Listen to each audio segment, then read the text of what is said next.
Knowledge is power, and this is powerful stuff. Wellness Education Cannabis Advocates of Nevada present the We Can 702 Nevada Cannabis News Hour with the We Can radio team. For the next 60 minutes, we'll take an in-depth look at the cannabis reform revolution sweeping the nation. Now, let's fire up the news hour. Here is the We Can radio team. Welcome to the Nevada Cannabis News Hour. Coming to you live from the Way Walker studio at Vegas AllNet Radio. I'm Kurt Dukat, your host. We have William Beach Baker on the show today, Michael McCullough, how you doing? Perry Heichu, and today our guest is Drew Green from 420 Tours and the Higher Power Cannabis Chapel. And of course we have Lawrence behind the boards, always making us sound great. So big news just recently happened. What? Nancy Reagan passed away? Yeah, what's going on this former week? First Lady Nancy Reagan passed away Sunday, and 94 years old, and quite a interesting lady. She touched our lives in many ways, as you know, back in the 80s and stuff. Her and the president, the war on drugs. The First Lady's take on a lot of challenges, whether it's a first lady that takes on drugs or takes on prohibition or anything else. And she took on the war on drugs. I remember the fried egg thing. That was thing. And the dare Partnership program for a Drug-Free America. This is your brain, and this is your brain on drugs. Yeah. I had dare classes when I was growing up. Some of it I applauded at the time, but the part of marijuana I never did applaud. But and on cannabis, so I always thought that was a separate issue. But methamphetamines and cocaine and some of these things, we don't know what the hell they are some of the time, right? So that part, okay, But I don't know, Michael. What do you think? Well, I think that when Nancy Reagan came into the White House with her husband Ronald, they had just come off the Carter administration, which was actually leaning towards decriminalization on a federal level of cannabis. But there were issues with the chief of staff at a High Times Christmas party and lines of cocaine that show you how little things can sometimes change the course of history. And so Carter's marijuana decriminalization kind of derailed. But there was a very laissez-faire attitude in the late 70s and the beginnings of the disco and party scene. Right. But when the Reagans came in and we had mourning in America, Nancy's cause became just say no. And just say no wasn't simply just say no. It was just say no and let's lock people away. And it really started the trend, which was then accelerated in the Clinton administration, for putting away nonviolent offenders for consensual drug violations. So you think Hamilton Jordan helped kick it off and got her excited, and then she carried it out, right? I think those couple of Christmas lines that Hamilton did at that party set back the movement by, what is it now, 40 years later. Okay, well. But anyways, still the First Lady, whether it's Hillary or anyone else, God bless them. We thank you for serving, and we are sorry to see you go, in a sense, okay? And God bless America. I kind of look at this as maybe it's a time to end the war on drugs. Yeah, wouldn't that be nice? At least on marijuana and cannabis and hemp and all the other crazy stuff. I think a message so simplistic as just say no may have been acceptable at a different time with a different lack of research that we have now on both the medical benefits of cannabis as well as the lack of harm relative to tobacco and alcohol that we know now. So I think, along with Nancy Reagan, we should be burying just say no as a relic of an earlier time. They are. I heard something come out recently that said that the people who fund DARE are no longer actively pushing marijuana as a gateway drug, and they're starting to back off some of that more aggressive rhetoric toward cannabis and trying to focus on some of these other things. And I think that comes from the realistic, not only polling, but the real numbers that are coming out on the number of prescription drug overdoses we're having and how much heroin is affecting our inner city youth and things like that. So they're starting, I heard, I don't know if it's a true statistic, but I heard that more people died from prescription drug overdose and heroin overdoses last year than Americans died in car accidents. Mm-hmm. And if that's true, then of course you're going to get the attention of a lot of not only elected officials but policymakers, that are not just kingmakers, but people that are, have controlled these budgets that are going to these And youth you nailed it education right there. programs and things It's like about that. dollars. So if DARE is refocusing away from cannabis and towards the opioid problem that we have in the country, more likely than not, it's because they're looking at the fact that they'll be getting declining dollars into their nonprofit for cannabis prohibition, and these organizations' first duty is to maintain themselves, and so they're going to focus where they can get the most money. Well, it's the argument I use with you often. We need to fight the battles we think we can win, and I think that's where they're coming to a realization of, is that they don't think they can really win this anti-cannabis battle, so they're free-focusing to where they know they can do damage and actually make a change for the good. So hopefully this can actually evolve into a positive thing. I hope so, but as far as fighting battles we think we can win, I don't know. In this state, we did not get this medical marijuana reform with the thought we can win. Many of us were working for many years with no hope of victory, but we knew we were doing the right thing. Whether we could convince enough people so that we would win is what would take a long time. Right. And we'll have that opportunity again in November when people are going to weigh in on the end of a statewide drug war in Nevada. Right, exactly. So sorry to see you go, Nancy, but R.I.P. Give me a shovel, I'll throw some dirt on it. so what else we got in town here?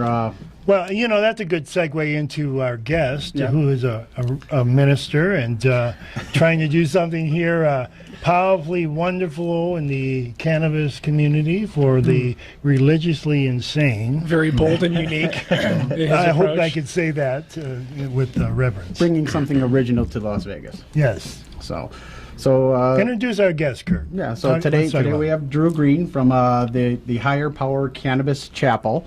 Why don't you tell us a little bit about what you're trying to do over there? Got it. Well, first off, thank you guys for having me here on the radio. Huge supporter, huge advocate. So, yes, we are the Higher Power Cannabis Chapel, also known as the Cannabis Chapel. We have a new location opening up on 827 South Las Vegas Boulevard. We are right behind Cupid's Wedding Chapel. Ultimately, what we're looking to do is make that a patient resource center, also a site to hold our Sunday sessions. Our first Sunday session will be on Sunday, April 24th.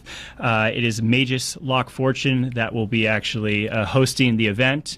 And it's really just a chance for not only patients to come out, but also non-patients who are interested in getting education and maybe some spiritual information on how cannabis might help with their life. Oh, very good. Yeah, so you don't have to be a patient to attend, and it is a chapel. What is it? The higher power is it encompasses all religions, right? Correct. We believe in a higher power, not a specific God. All religions are welcome. We want to make it a place that nobody feels segregated or excluded in any way. So to also note, we will be holding wedding ceremonies there at the chapel. So if anybody is interested in getting a cannabis wedding ceremony, which I think will be somewhat new out here in Las Vegas, Nevada, please contact us. We have a cannabis church or the Cannabis Chapel support some of the marriage views that we have in Utah, right nearby us. I didn't get that on my script. I don't know about that. Whatever your views are. I have a little bit of experience in this area because I've been an ordained minister for the past decade plus, joining Roger Christie's THC ministry in Hawaii. Oh, nice.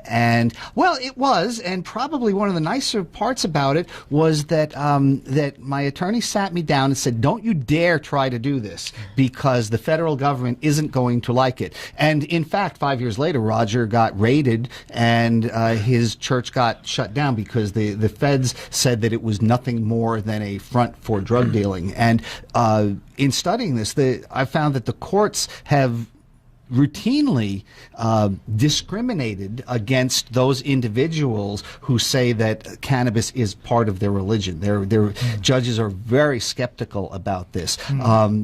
And they'll go after organizers of these churches, sort of as false prophets, if you would. Although I haven't seen any instances where they're going after the actual parishioners.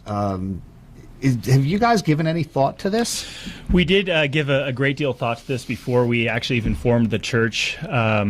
And our approach is basically that cannabis is we do believe cannabis is a healing plant. It does have a bunch of therapeutic benefits, but it is not part of our sacrament. Cannabis will never be sold or consumed actually on property.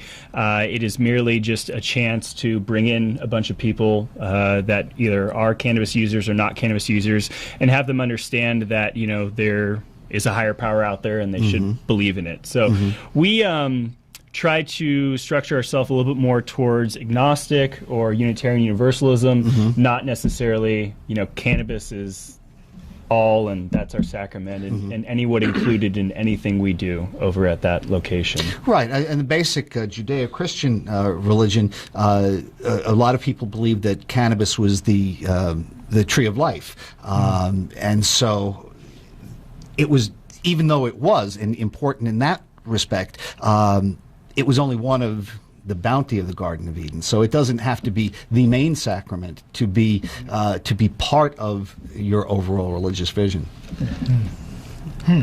That's interesting. Although I've got to say, the federal courts don't hold that at all, and I've got a couple of scary things here. One from the Oklevueha Native Church of Hawaii versus Holder in 2013, and the judge said that no reasonable juror could infer from what is presently in the record that Mooney's religion, Mooney being the originator of the church, that his religion is any more than a strongly held belief in the importance of the benefits of marijuana. Even if this belief is sincerely held, and even if marijuana is indeed beneficial, the court cannot conclude from the record that a reasonable juror could find the plaintiff's belief is religious in nature. And in the Roger Christie case, the government was held a motion in limine to limit and prevent him from using the Religious Freedom Restoration Act of 1993. And the court held that prosecution is the least restrictive means to further the compelling interest of the government. And so the court holds that defendants are not eligible to use an RFRA defense. So the court was saying that even if these people had a good faith belief and that it was a religion for them, the state had a more compelling interest to prosecute them and shut it down. And that's a scary thing, whether you're on the left or whether you're on the right. Yeah, it is, absolutely. But since those decisions, we've had a lot of change in attitude, and we had Indiana had the first Cannabis Church of Indiana, got approval from Indiana, and it's the tide's changing just like it is in this whole movement. So we're gonna, I guess, roll the dice. And I guess, although it's not that much time, we're talking about less than 3 years here, and at the same time, the president, in an article that I found, has just said he's not going to do anything on marijuana reform this year. Right. He could reschedule, and I really held out hope for all these years that in his last couple of years he would be able to do something, but he has not. He has not. And Tom Engelwright of the medical marijuana, the marijuana majority told reporters it's unacceptable and frankly embarrassing for a president who has so nonchalantly acknowledged his own marijuana use to allow the federal government to continue classifying cannabis in such an inappropriate category. Right. And that brings me back to Bernie, who's the only one who says let's deschedule. Well, yeah, like we always say, politics has strange bedfellows, and some of our friends turn out to be our enemies, and we've experienced this, certainly, haven't we? Yep. And that's why we're so diverse. We can. I heard Jon Stewart interviewing, I think it was with John Kasich from Ohio. It was a little while back, and he was talking about how he was like, oh, have you ever smoked marijuana? And Kasich is like, oh, yeah, I smoked it in college and this and that. And he's like, well, then how are you so against it? He's like, well, I've changed my mind and, this, that, and the other. He's like, well, if you would have been caught smoking that by, let's say, your the guy, what do they call those, RAs? RAs, sure. And would have got a criminal record and this and that, you very well could have been prevented from running for the office that you're seeking right now. Well, it's not that he would have been prevented from it, but in fact, possibly. he would have been character assassinated from here to Maine. Right. Absolutely. But it is what it is, and still these people are just, they don't want to turn it on, and you can't force them to do it. It's very disappointing. I have people tell me all the time, like, oh, you're not getting the word out. It's like, dude, we are getting the word out. Trust me. People don't want to hear it, and that's very difficult to break through. That, what would you call it? Brainwashing over the course of a lifetime, or just propaganda? 80 years ago. I don't know what other word to use. There's a little more conditioning, I guess. Right. Been conditioned over a lifetime to believe what we're told to believe. Yeah. And it's so disheartening to have people admit these things and then still just kind of like close their eyes to it. Right. Yeah, I'm not exactly sure what you do at that point when they just kind of shrug their shoulders and go, oh, well. Well, so when is your generation going to get this revolution started? Right.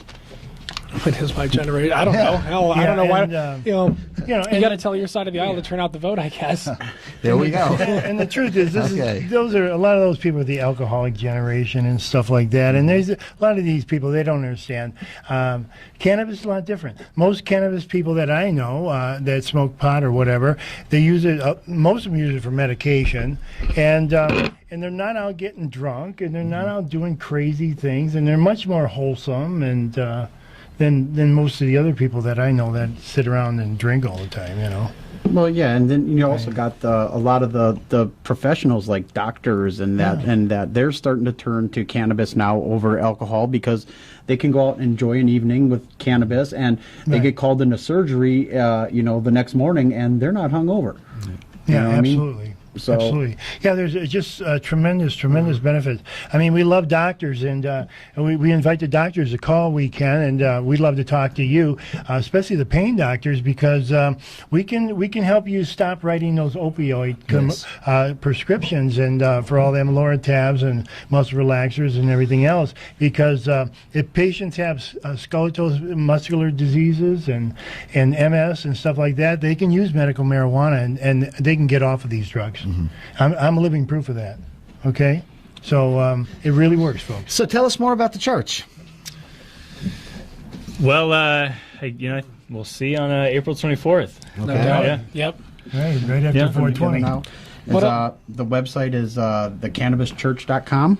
We'll have another website coming up, thecannabischapel.com, kind of talking a little bit more about the facility itself. I mean, obviously, it's beyond just the church. We're really trying to make that a focal point where, people can come visit. It's right on Las Vegas Boulevard. We will have some nice murals and stuff outside that people can take pictures of. Mm-hmm. Of course, weddings are going to be big. We also operate a education and job training company called Trim Ready. Mm-hmm. We'll do our classes there.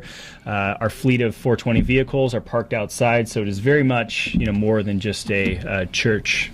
I was just going to say, you operate a number of other cannabis-related businesses. Would you like to get into that a little bit? Like you're quite the entrepreneur. You got your fingers in all kinds of pies, into the picks and shovels game of it at least. Yeah, thank you. Well, I'm a strong believer of the industry. I'm a strong believer of the industry out here in Nevada, and I just decided to kind of take action a couple of years ago, and ancillary businesses were really the only businesses that were generating revenue, making money, and didn't really have to deal with all the red tape. So I think it was about a year ago I was here speaking of Trim Ready when we had launched, and we have a little over 750 graduates. A lot of them have been placed by dispensaries, cultivation, production facilities, and then from that, we rolled out 420 tours, and we're happy to say we're Nevada's first cannabis travel and transportation company. We have promoters out on the Strip that promote tours.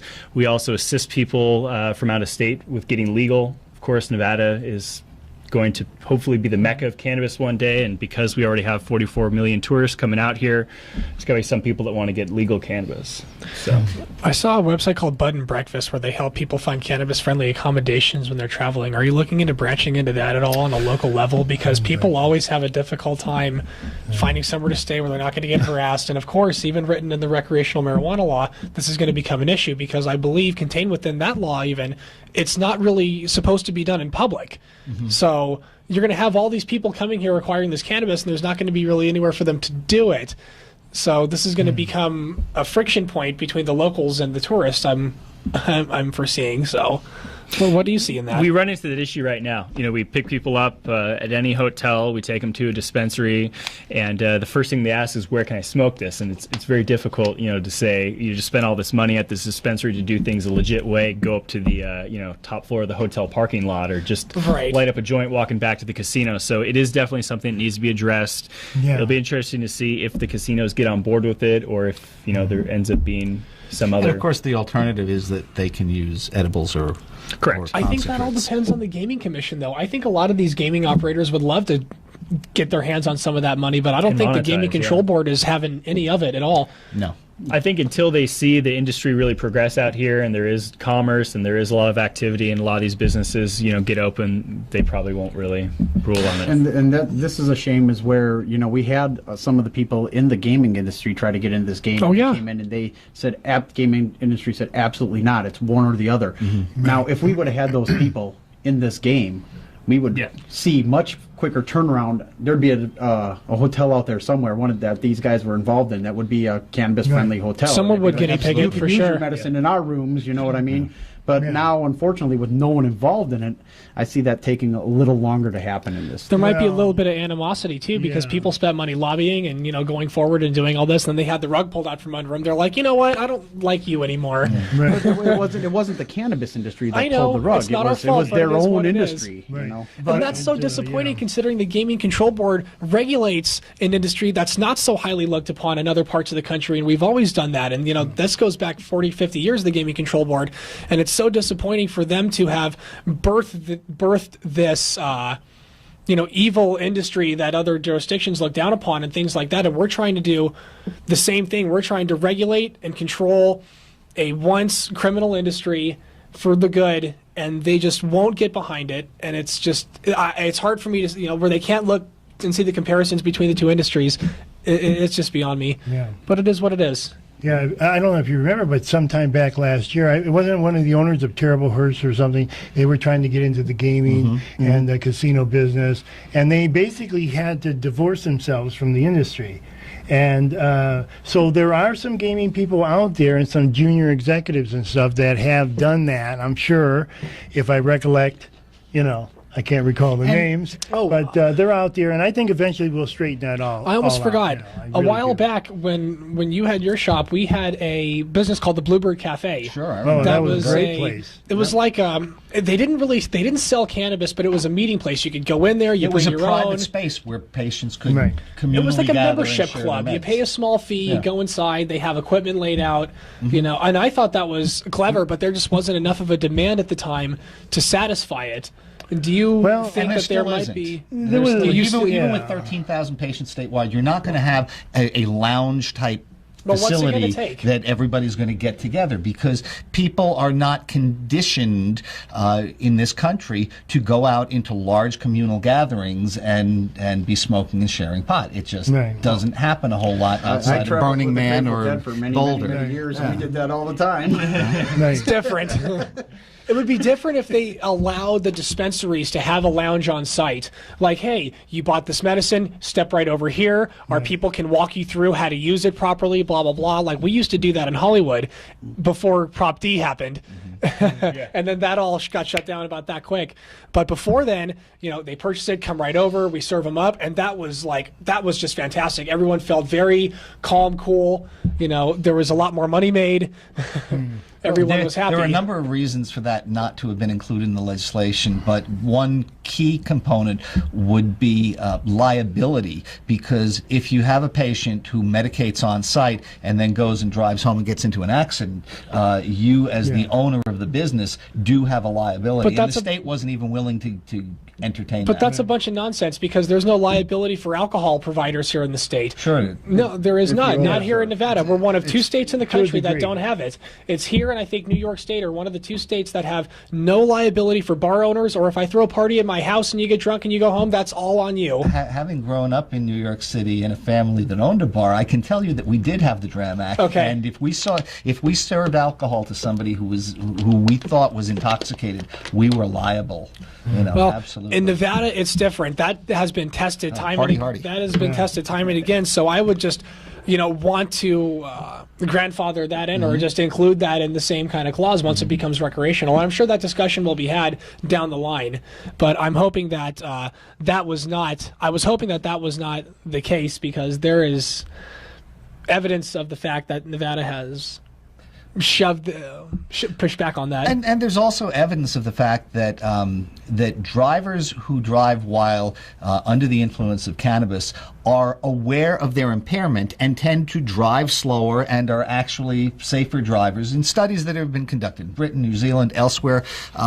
However, that is not a politically correct thing to say, and that you're under the influence of any substance. Right. But certainly, in comparison with alcohol, in which, I'm just fine to drink alcohol. They allow you to drive under the impaired with alcohol up a to limit. right. Exactly. Okay. I mean, we accept Under that. And 0.08. it's okay. Right. Right. While with cannabis in this state, if you're driving, if you have more than 2 nanoliters or 5 if you're a patient, you're per se impaired, even if you haven't smoked anything in a week. And what that means, folks, is basically zero tolerance for marijuana, because that's such a small amount. Yes. It doesn't register for most patients.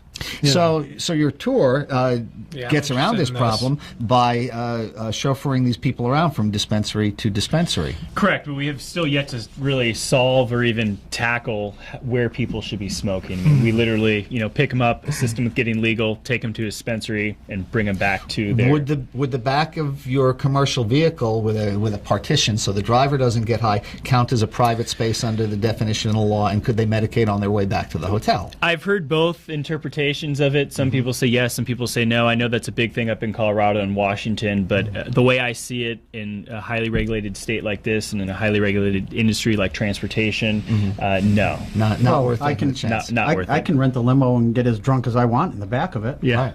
Yeah. I mean, they even stock it with booze. And the actual fact is, though, that the hotels, by and large, are not going in there and jamming up patients if they're smoking in the room. No. If you're in a non-smoking room, you shouldn't be smoking. But if you're in a smoking room, it should be okay. And I can say that I know that the Palms, for example, is friendly to that, and as well as we've all been to a number of parties at the Champs show or during the show, and there's a whole lot of token going on at those things. There are some. You hotels can that smell it. You come out of the elevator down the hall. Which way's the party? Well, that way. I would give people 2 pieces of advice. One, if you can, try to find a hotel with a balcony. Yep. Obviously. And a window you can open. In Vegas, those are harder and harder to come by. Yeah, they are. So They are, the but once in a windows while don't you really find open, and they crack that much, and the wind's blowing in on you or something. So it's a mess. Yeah. So if you can find a balcony, man, take it in a minute. Pay the extra money. Or I heard from a security guard that the best thing to do if you know you're going to have a party is to actually blow smoke out into the hallway, because they can't go knock on every damn door. So if the whole hallway smells like weed and the music isn't too stupid, you might be able to pull it off. And I'm thinking to myself, I'm like, shit, I never thought of it that way. So, and it's just one of those things, the safety in numbers kind of thing. They don't know who it is just because it's one of the crowd. Remember, the Weekend Nevada News Hour, always bringing you information you can use. or you could always just go to Alexis Park. They really don't care what you do over there. Yeah, What the no hell, kidding. you But know? I always try to look for something with the balcony if I can find it, just to avoid what the hell? to avoid the damn trouble. Yeah, Alexis Park is by far one of the friendliest hotels I've ever seen when it comes to that. I mean, they allow the AGE there, the ICE there. They allow you to rent the suites as the booths, and we all know what happens in there. And there's never been an incident there. So those kind of places, if you're looking for friendly accommodations in Vegas, hit us up on our website or on our Facebook, and we can point you in some of the right directions there. So, Absolutely. So you got the tour, you got the trim ready classes, you got the church. What else? What else you got? Church and chapel. Well, Church and chapel. Yeah. What about these weddings now? Have you started doing the weddings? When are you going to officially be ready to start doing cannabis weddings? And are they themed in that? Like, do you have cannabis showgirls, or like you go to an Elvis wedding, right? You see Elvis there. Are you going to see some kind of cannabis characters, or? So we will be ready for a 420 week to be doing weddings. I'm going to be working with Kurt to put out a special there for locals, even if they want to do vow renewals. You heard it first here on the internet. worldwide. Vegas is now going to be having cannabis weddings right here, 420 this year, 2016. Yep. And, the big thing is, in addition to the chapel, of course, having a nice cannabis decor to it, we are going to give grooms the option of changing into a cannabis suit. For the brides, they will have a nice silk cannabis bouquet. The groom having a boutonniere. We also are working with a local artist who's going to come in and put out a couple murals throughout the building. So there's going to be a lot of different photo opportunities, all somewhat on cannabis corsages and things like that. You got the limo service already. Got the limo service to pick people up, cool. and it's just it's something that we want to see happen out here, and hopefully right. Now, I know we can't smoke there. Correct. Okay, but do we have at least cannabis air freshener or something like that? We're working on a couple things. Set the mood, and the ambiance and all that. You're 100%. This is Vegas, I agree. And cannabis fog machines. We're looking into all that right now. Okay. We will definitely have some nice... when I go to Bob Marley's, I sit on his bed, I smoke a doobie in the church and everything else. I'm curious. You're in where you are. You're in the city of Las Vegas, is correct? Compared to Clark County. LVB and Hoover. Did you have any kick on what you wanted to do from the city council? Did they ask you some hard questions? I know some of them are not too friendly to this issue. Since we're still going through the process, I haven't been asked any questions. With regards to the chapel, no. With regards to the church, kind of. I think it was really they wanted to see what the finished product was. They've seen the website. They've seen what we're all about. They understand that, basically besides our one belief that cannabis is a miracle plant, we very much are similar to other religions out there that currently exist. But I think, once again, ultimately the chapel is somewhat of a novelty. It's no different than going to an Elvis wedding chapel. It just happens to be cannabis. Sure. Our props. What's next for you? Pseudo cannabis. You have all these projects. Obviously, I would assume you want IP1 to pass, the recreational initiative. I think it's a direction Nevada is going. Of course, I'm a huge supporter of it. If for some reason it didn't get passed, of course, we would continue to help pioneer the industry. But yes, if that day ever comes, I think all the businesses would continue to grow. Of course. Do you hope to get into the more actually, do you want to dispense cannabis someday? Do you want to have a cultivation? Do you want to have a dispensary? Is that the ultimate goal, or are you happy? Are you going to be happy here in an ancillary business? Yeah, doing what you're doing. The cool thing is that the ancillary businesses, they're fun. They're still fun, and they're safe. Yeah, and they're safe. I am part of a MME. We're called Nevada National Medicinal Solutions. Okay. We actually did receive 2 dispensary licenses. One of them is on 3rd Street in the city of Las Vegas. The other one's in North Las Vegas on Las Vegas Boulevard. So eventually, one day, if we ever do get up and running, I would probably take somewhat of a role there, but doesn't ever happen. You're already involved with that too. Damn. All right. Well done, man. Good for you. I'm very happy to have you, and just investing in the industry and just being so brave. It's risk equals reward, man. And you're really putting it out there. I really hope that all this really comes together for you. So thank you. Thank I appreciate you it for everything. All right. And with that, we're going to take our first break. Make sure you take care of our sponsors: Nevada Pure, Essence Vegas, and Sahara Wellness. We'll see you soon.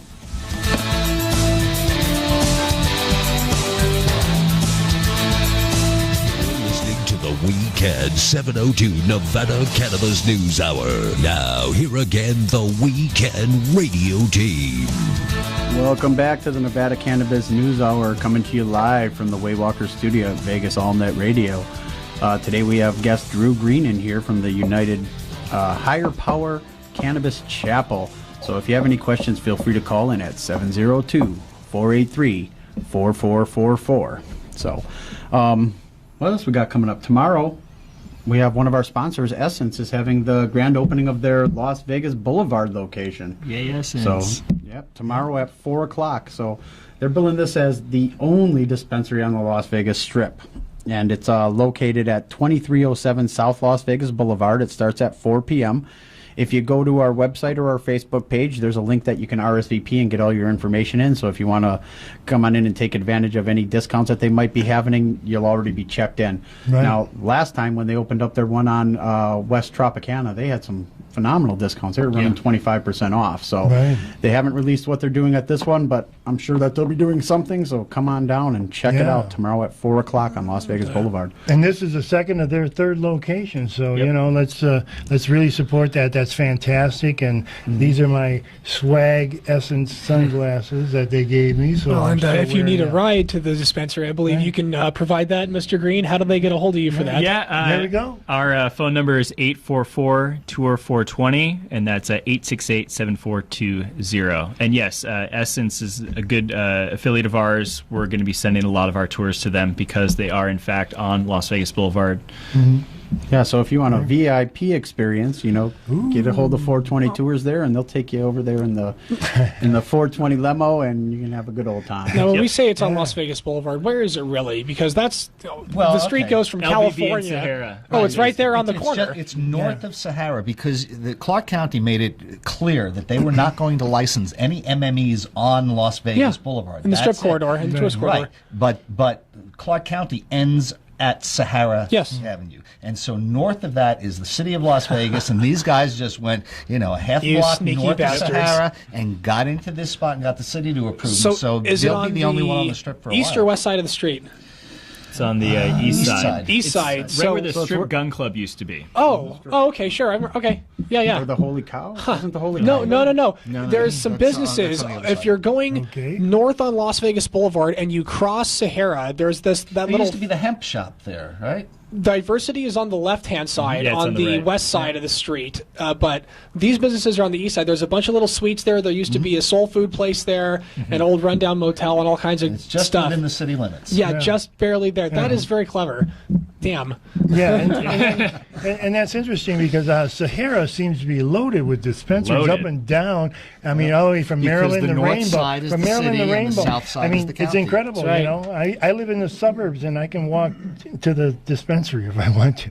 Yeah, if you go down Sahara, first you'll have Essence, and then you run into Las Vegas Relief, and then 420 Wellness, and then a little bit further down on the other side of the street, on the south side, you run into Inyo. Yeah. And then the Source also, way up west. Oh yeah, west on the Source. Yeah. So that's where our tour goes, right down there, down Sahara. And the I think great there's thing another about one, the too, up on dispensaries, Buffalo. There is The Apothecarium. Yeah, it's up on Buffalo and Sahara. Or, more than 5 or 6. Jesus. Yeah, they're all a little different too. Should rename you gotta Sahara. go to them all, you know. I mean, you go into one and they got tea, and the next one's got donuts. You know. So basically, if you want a car or you want weed, you just go down Sahara. There you go. Because that's like all the auto dealerships and all the dispensaries. So in other words, you don't need a fancy limo. You'll just take the bus. Well, if you're a new patient on 420, you just bounce down the street and get all the specials. Well, I thought it was pretty cool. Inyo, you know, I can't wait. I mean, there's a brand new Domino's right next door. Yeah. Did you see that they closed the Domino's across the? They waited till Inyo got licensed and put in. Then they closed the Domino's across the street and moved across the street to be in the suite next door to the cannabis dispensary. It's a good business move. Good They're move. still remodeling and they're getting ready to open up. So we were talking a little bit earlier about IP1, which is coming up in the next election cycle, and for all of you who would be listening to this and who are proponents of safe and responsible use of this plant, then you have to be an ambassador, and you have to go out there and convince neighbors and convince family that this is an important election, and it is for a lot of reasons. There are deep ideological differences between left and right in this election, but on this issue, if you have people, they're going to be going out and voting, you want to make sure they pull the lever yes on IP1 and not no. And a lot of people have preconceived prejudices about cannabis use and about the type of people that use them, and so rather than go through an entire litany of long arguments about hippies and stoners and all that sort of stuff, you've got to be able to hit them really quickly. And how do you do that? You find out what their objection is. Well, why are you against it? And they'll tell you their number one or two reasons very quickly. So all you have to be able to do is just counter those arguments. And, a really quick list of things that IP1 will accomplish is, number one, it's going to reduce violent crime, because we have another story about a guy in Las Vegas who pled guilty to a drug deal that led to the death of another man. And this happened up in North Las Vegas, and court documents allege that the defendant and another man shot to death a man who was selling them marijuana, and this was on the pounds level. And so somebody thought they were going to get a good score, and they killed people. And this guy is going to go away for 25 years now. We don't have to name him; that's irrelevant here. But they attempted to sell 20 pounds of pot for about $35,000, and these guys just ripped him off. And so if you pass IP1, you reduce that kind of crime, because people are not going out and shooting each other over hijacking cigarettes or alcohol. I mean, it's so very infrequent. What it'll also do is it'll improve seller accountability and drug safety. And we're seeing that in the dispensaries now. Nevada has the most stringent restrictions and testing regimens on medical marijuana of any state in the country. And so you take that and transfer it over. When, over the years, as I've seen weed from various people, oh, what's that on? What are those little black specks? There's something still crawling on it. Or what did you spray with it so I have these dead spider mites on it now? And, you have a seller accountability in a regulated market, so because they want you to come back. They're licensed. They know they're going to be there next week and next month and next year. So this will absolutely improve the safety level of the product that you'd be buying. It also reduces drug availability to children, because nobody who has a beer and liquor license is going to be selling to underage kids, because they know that license will get yanked. And it's the same thing here, where they're talking about zero tolerance on this. Right. And all the areas that have done this, too, all the states that have legalized it and are restricting it, even not quite as hard as we are eliminating the cartel. Yes. The cartels are backing out of these states like Oregon and Washington and Colorado and dozens and of arguments even for the here, positive. because they can't infiltrate our market. All the plants are tested, DNA. I mean, my goodness gracious, from point A to point who B. wants I mean, that kind of brick stuff that we can get great quality and it's not worth it. cannabis The heroin market is the big thing now, and these other drugs and stuff. So, the war on drugs, let's go after that shit, Absolutely. But pot and cannabis, my goodness gracious. Well, the key is to tell your neighbors to over. register to vote. That's really the one thing. You can have as much passion for it if you want. When the day comes, and if you forgot to go out and get your voter registration card a month before, you're in trouble, and we're in trouble. And that's what happened to California last time they tried to legalize it back a few years ago. They had a bad turnout the vote campaign. It wasn't during a presidential election cycle. It becomes very difficult to do that. Luckily this year, you're going to have the two political parties after the primary season registering people to vote. You'll have VReg teams out at your DMVs again and your grocery stores and all that kind of stuff like you see every 4 years. Luckily they do a lot of that for us. And yes, luckily we have a link on our website, wecan702.org, where you can go register to vote. But please, right to the Nevada state site, Secretary of State. You register right there online now. But that is so crucial and imperative. I just cannot stress it enough.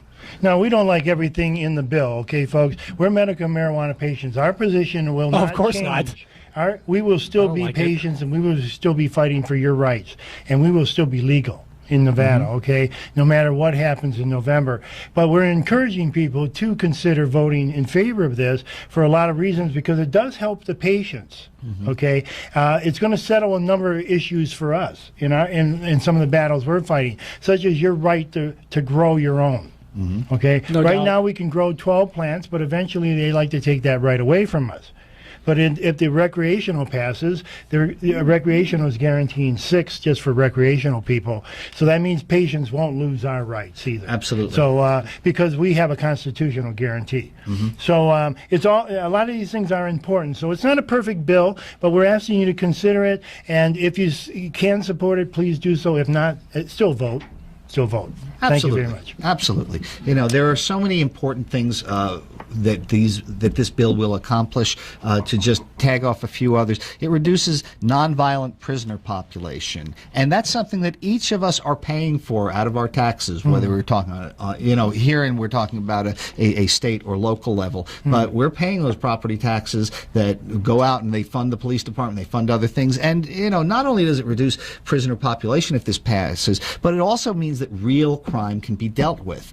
Since the war on drugs started 50 years ago, we have a lessening, a lowering in the percentage of murder case closure rates, a lessening in the number of people, the percentage of people who are getting convicted for sexual assault. So, taking low-hanging fruit, marijuana use, which does not affect anybody but those people who are using it, and taking that off the police menu will allow them to refocus on areas that we really think are important, that are really, affect many people's quality of life. I saw a stat on the news the other day that said that violent crime is up 80% year over year in the Valley. Yeah. It's crazy. That's insane numbers. Between all the various crimes that they consider a violent crime, like the robberies and the burglaries and stuff like that, it's just the numbers are astronomical. It's not good. No. We definitely need police resources allocated to serious crimes. Yeah.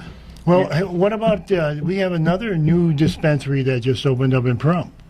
Well, yeah, What we about got. that? Well, actually, yeah, the Grove out in Pahrump just opened Yeah. up. And we have a weekend chapter in Pahrump.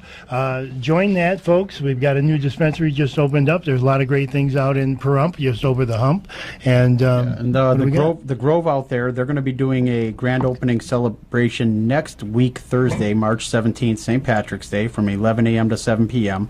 They're going to do $5 pre-rolls, $10 off their first purchase when they sign up for the Grove Society.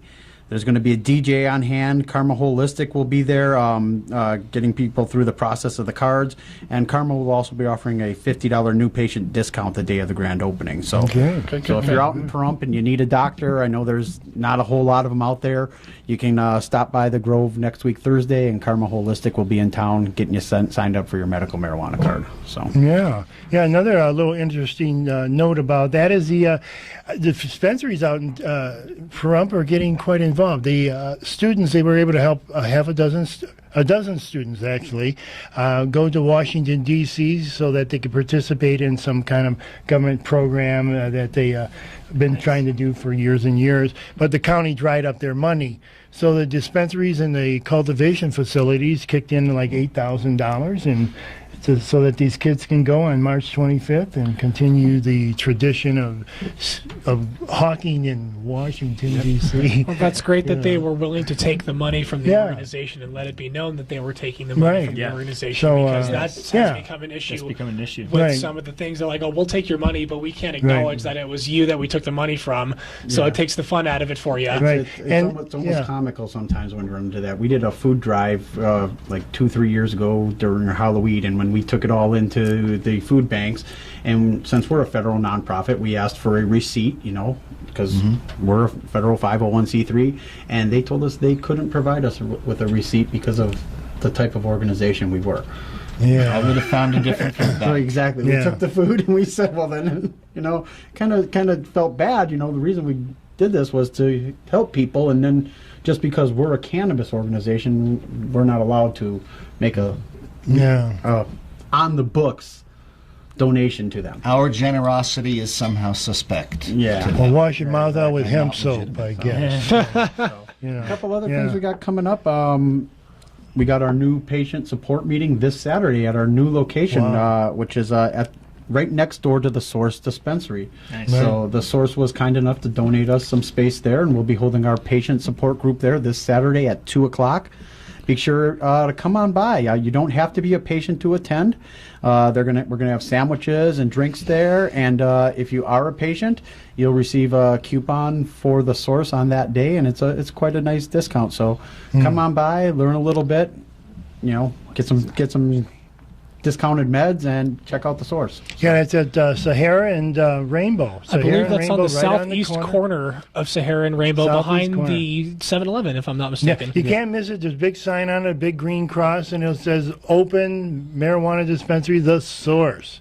So you can't miss it, right on the corner. That'll be what? If you're 2 looking at the o'clock. front of the dispensary, 2 it'll be p.m. to the right-hand side in suite number 8. Suite number 8, yeah. Suite at number 2550 South Rainbow. So we have our own. Well, yeah, we private- really hope to see you guys there. We obviously loved the Coffee Bean and Tea Leaf for all those years that they were able to provide us with a place to go, but the time has come, and we're more than grateful to have the opportunity to be in conjunction with one of these MME establishments that is kind and grateful enough to. And as I say, if you're provide not a us with this. patient, don't be afraid to come on down. Come on down. We can teach you how to become a patient. Sure. If you're interested in seeing a dispensary, we can arrange a tour of the source with you.